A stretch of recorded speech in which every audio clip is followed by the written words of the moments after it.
వడ్డే నవీన్‌తో మీకున్న ఇదేంటి సంబంధం ఏంటండి? సో నిజంగానే నాకు చిన్నప్పుడు వడ్డే నవీన్ అంటే చాలా ఇష్టం అండి. మనసు ఇచ్చి చూడన్న సినిమా ఉంటుంది కదా, అవును. ఆ బోర్డు చదువులు వేస్ట్, ఆ పాట రవితేజ గారు వడ్డే నవీన్ చాలా ఇష్టం. అండ్ లక్కీలీ లడ్డు మామ చాలా ఇష్టం. ఓకే. నేను యాక్చువల్లీ ఆ సీన్ ఉంది కదండి ఫస్ట్ పార్ట్‌లో నా డీపీ తీసి మహేష్ బాబు ఫోటో పెడదామని అంటే, మహేష్ బాబు ఏముంది మామ అందరూ పెడతారు మహేష్ బాబుని. మహేష్ బాబు అందగాడంటే మహేష్ బాబు. దాంట్లో మనం ఈ ఆడియన్స్ తెలవని నిజమైన అందగాడు ఎవరైనా ఉన్నారంటే వడ్డే నవీన్ అని అనుకున్నాను. సో ఇద్దరు ఎగ్జైట్ అయ్యాం.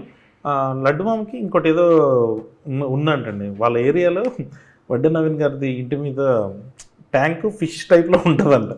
సో అది చూశాను, వడ్డే నవీన్కి ఫిష్ ట్యాంక్ ఉంటుంది మామని. సో వడ్డే నవీన్ గురించి మాట్లాడడం స్టార్ట్ చేసిన తర్వాత ఆయన గురించి ఒక 10 నిమిషాలు మాట్లాడాం. He has great album, songs అన్ని చాలా అద్భుతంగా ఉంటాయి పెళ్ళిలో.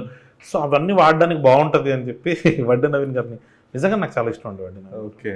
ఎందుకంటే మ్యాడ్ 1లో ఫస్ట్ టైం ఆ డీపీ వడ్డే నవీన్ వడ్డే అనిపించిన నవీన్ తర్వాత, గారు. ఆ తర్వాత అంటే మీ సినిమాలో వడ్డే నవీన్ అని పేరు యూస్ చేసిన తర్వాత మళ్ళీ కొన్ని 2-3 సినిమాలు వినపడ్డిన తర్వాత అవునండి అవును. ఫోన్ చేయడం అనో లేదంటే సాంగ్స్ అనో, మొన్న రీసెంట్గా ఈ జాబిలమ్మ నీకు అంత కోపం అనే టైటిల్ వచ్చినప్పుడు కానీ ఈ వడ్డే నవీన్ని అసలు మీరే మళ్ళీ ప్రజెంట్ జనరేషన్ పరిచయం చేశారేమో అన్నట్టు అనిపించింది. ఇందులో అయితే ఏకంగా పోస్టర్ కూడా పెట్టారు ఏకంగా వడ్డే నవీన్. అవునండి అదే వాళ్ళు బ్యాండ్ అంతా వాళ్ళ గెటప్ వేసుకొని వడ్డే ఆహా, నవీన్ యూత్ అక్కడ మెయిన్ పోస్టర్ ఉంటుంది బయట కదా. పోస్టర్లో అదే. కూడా ఆయన పోస్టర్ పెట్టి, సో ఇక్కడ వీళ్ళు పెళ్లిలో ఆర్కెస్ట్రా ఉంటుంది కదండి, వాళ్ళు కూడా వడ్డే నవీన్ యూత్ అని రాసుకొని వాళ్ళు ఆ పాటలు పాడుతుంటారు. అది ఏదో ట్రై చేసాం అనమాట.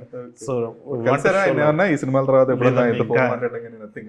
ఇంకా దొరకలేదు, ఛాన్స్ దొరకలేదు. సో దొరికితే మాత్రం ఖచ్చితంగా Should be thanking you guys. Yes. ఎందుకంటే present generation- మేము ఆయనకి థ్యాంక్స్ చెప్పాలి, అదే, అట్లాంటి పాటలు ఇచ్చారు. ఒక రకంగా ఆయన మీకు థ్యాంక్స్ చెప్పాలి, మీరు కూడా ఆయనకి థ్యాంక్స్ చెప్పాలి. సరే, ఆయన కూడా మీకు థ్యాంక్స్ చెప్పాల్సింది ప్రజెంట్ జనరేషన్కి ఓ వడ్డే నవీన్ అని ఒక హీరో ఉన్నారు, ఆయనకి ఇన్ని సినిమాలు ఉన్నాయి, లేదంటే ఆయన ఎంత ఫేమస్ అని చెప్పేసి కొంచెం మళ్ళీ ఇంట్రడ్యూస్ చేస్తున్నారు మీరు. అది సూపర్.